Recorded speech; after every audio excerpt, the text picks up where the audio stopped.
가을의 대표적인 과일하면 떠오르는 게 뭐가 있으세요? 사과, 배, 감이 있는데요. 우선 사과부터 볼까요? 사과 같은 경우는 안토시아닌이라든지 이런 폴리페놀이 많이 들어있어서 면역력 강화에 도움이 됩니다. 그뿐만이 아니죠. 비타민 C도 많은데 비타민 C, 감도 비타민 C 빠지면 섭섭하죠. 실제로 이 감은 비타민 C가 다른 여타 과일보다도 많다고 알려져 있는데요. 비타민 C는 우리 면역력을 올리고 감기 예방 등에 도움이 된다고 알려져 있죠. 그럼 배는 어떠한 성분이 들어있을까요? 배에는 유기산이 풍부하게 들어있습니다. 이 가을철만 되면 피곤해 하시는 분들 계시죠? 바로 이 배가 가을철 피로감 회복에 도움이 되는데 여기 숨겨진 사실이 하나 있어요. 뭐냐면 많이 드시면 혈당이 올라갈 수 있어요. 따라서 이 권장 섭취량이 중요할 텐데요. 사과와 배는 하루에 반쪽 정도, 감은 한 쪽 정도 드시면 괜찮다고 합니다.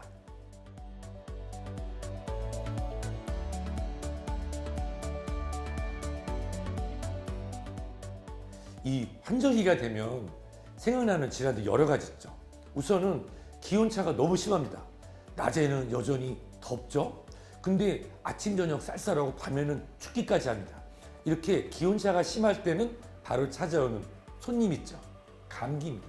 일반적으로 감기는 리노바이러스 그리고 코로나 바이러스 이런 바이러스로 인해서 생기는 질환인데요. 이뿐만이 아닙니다. 11월 초, 12월만 돼도 계절성 인플루엔자, 독감이 찾아오게 되는데요. 이러한 바이러스 질환들이 이런 일교차가 심한 환절기에 찾아오는 질환입니다. 그뿐만이 아니죠. 가을의 바람은 굉장히 건조합니다. 그러다 보니까 이 비염이라든지 아토피 피부염이 악화될 수도 있습니다. 자, 가을하면 생각나는 대표적인 질환 또 뭐가 있냐고요? 우리도 모르지만 실제로 꽃가루라든지 또는 이 나무에서 나오는 가루 때문에 알러지가 발생할 수도 있습니다. 대부분 봄철 꽃가루 알러지만 생각하시는 분도 계신데요. 이 11월부터 12월 넘어가는 이 늦가을에도 알러지가 심하니까 이 알러지에도 주의가 필요할 것 같습니다.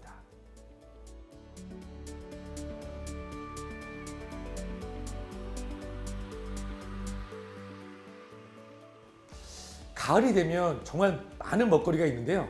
생각나는 대표적인 먹거리 하면 무와 그리고 연근 그리고 저는 마늘을 권해드리고 싶습니다. 가을 무는 인삼에 버금간다 이런 말이 있을 정도로 사포닌 농도가 높은데요. 가을에 어머님들이 김장하실 때 그냥 물을 딱 한 입씩 메워기만 해도 시원하고 좋죠. 그렇죠. 수분 섭취에도 도움이 되고 비타민 C도 많고 사포닌이 들어있으니까 그냥 드셔도 좋고 그래서 김치에 무가 빠질 수 없는 것 같습니다. 또 연근을 말씀드렸는데 연근, 이 가을 연근 같은 경우는 비타민뿐만 아니라 소비에서도 많고 저칼로리예요. 그래서 조리만 잘 하신다고 하면 다이어트 식품으로도 각광을 받을 수가 있습니다. 사실 마늘은 최근에는 사시사철 구해서 식재료로 활용할 수 있는데요. 가을에 나오는 마늘 같은 경우는 이 알리신 성분이 풍부하기 때문에 천연 항생제, 천연 예방접종이라는 별명도 있죠. 그냥 드셔도 좋지만 가볍게 구워서 드신다면 향뿐만 아니라 영양 성분이 올라간다는 건 다 알고 계시죠?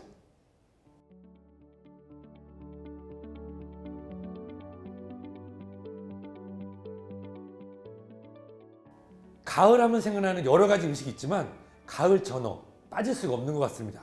그런데 안타깝게도 가을 전어를 못 드시는 분들이 있어요. 누구냐고요? 바로 통풍으로 고생하시는 분들입니다.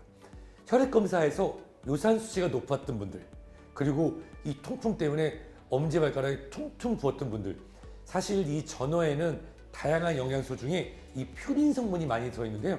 정말 필요한 단백질이죠. 하지만 이 통풍을 알고 계시거나 고요산 혈증을 갖고 계신 분이라고 하면 이 전어는 이 퓨린 성분이 풍부하기 때문에 통풍이 악화되거나 또는 고요산 혈증으로 인한 다른 합병증이 나타날 수 있으니까 이번 가을 전어는 참으셔야 될 것 같습니다.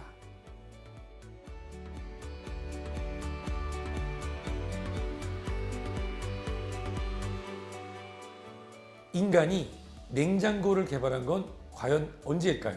여러 가지 학설이 있지만 일반적으로 북방부 기준 가을에 우리 추수한 이런 식품들을 오랫동안 보관하고 다음 봄철까지 먹어야 되는 그런 어려움들이 많았죠. 보릿고개다, 이런 말들도 있었었는데요. 하지만 그때마다 제철에 나오는 음식들은 그 지역별, 민족별로 고유의 음식을 개발해 왔습니다. 그 이유는 이 제철에 나오는 음식들이 그 지역, 민족, 국가별로 영양소를 공급할 수 있는 것이 몇천 년 동안 조상에서 자손으로 이어지면서 나온 일종의 건강 레시피이기 때문이죠. 따라서 최근에는 이런 제철 또는 어떤 특정 시기에 나오는 그런 식자재가 없다고 말하지만 여전히 이 자연의 섭리에 따라 나오는 자연이 주는 자연 영양제 결코 우리가 무시할 수는 없습니다. 봄철에는 봄에 맞는 그런 나물 있듯이 이 가을철에는 제철에 맞는 풍부한 영양소를 신선하게 잘 조리해서 드신다면 이보다 더 좋은 영양제가 있을까 합니다.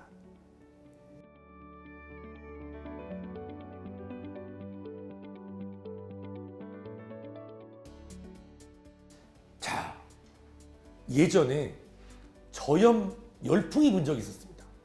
저염 열풍이 불어서 저염 뭐 이런 여러 가지 얘기가 있었는데 그거 아세요?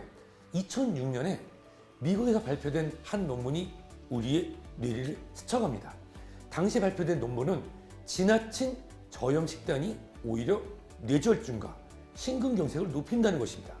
그 이유는 기존의 심근경색 고위험군, 뇌경색 고위험군 경우에 적절하게 나트륨 섭취를 안 하고 나트륨 배출이 오히려 심한 경우에는 혈관 질환이 올라간다는 것인데요. 따라서 당연히 나트륨 섭취를 많이 하는 것도 문제지만 지나친 저염 식단을 하게 되면 기존의 심혈관, 뇌혈관 고위험군에서는 오히려 사망률이 증가할 수도 있으니 적당한 저염과 조리 방법을 통한 똑똑한 나트륨 섭취가 필요할 것 같습니다.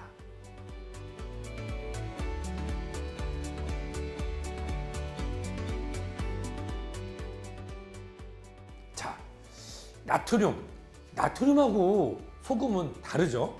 그런데 우리 생활 속에서 우리도 모르는 사이에 이 나트륨 중독이 될 수도 있습니다. 자, 한번 보실까요? 여기 보이시죠? 우동, 짬뽕, 짜장면 이게 다 알고 봤더니 나트륨 범벅이었습니다. 자, 우동 같은 경우도 세계보건기구 WHO에서 정한 나트륨 하루 섭취량이 2배가 넘습니다. 짜장면이요, 곱빼기 먹으면 2배 훨씬 넘습니다. 짬뽕이요, 이미 넘쳤습니다. 사실 우리가 아무 생각 없이 먹는 점심시간에 먹는 이런 면류 중에 우동, 짬뽕, 짜장면 등이 우리 생활에 아주 높은 나트륨 식품이었다는 사실 알고 계셨나요? 주의가 필요하니까 오늘은 중국 음식이 땡기는데 가신다고요? 조금 더 현명하게 야채와 쌈, 채소와 같이 드시는 방법도 고민해 볼 필요가 있을 것 같습니다.